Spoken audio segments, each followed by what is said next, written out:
Assalamualaikum. Ha. Saya selaku pengurusi Kumpulan Yasin bagi Kampung Teluk Ira mengucapkan selamat Maulidur Rasul bagi tahun ini 2026. Saya sebagai pengasasnya ditubuhkan pada 25 hari bulan 7 2001. Bermakna pada 25 hari bulan 7 2026 baru bulan yang lepas kami menyambut Jubli Perak bagi Kumpulan Yasin Kampung Teluk Ira. Alhamdulillah, syukur kepada Allah. Ahli kami pun dah meningkat, semakin tahun semakin meningkat.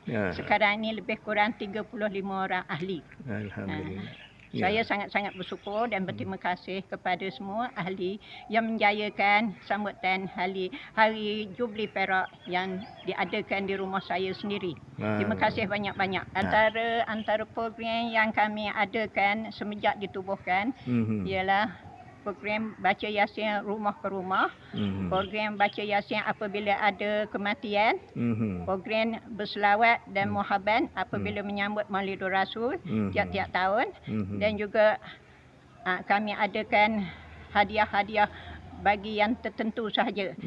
Apabila ada kematian, ada kelahiran, ada pergi umrah dan haji, apabila ada sumbangan lah ya.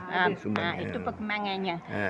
Itulah saja yang kami boleh hadirkan buat setakat ini. Alhamdulillah. Okey, terima kasih.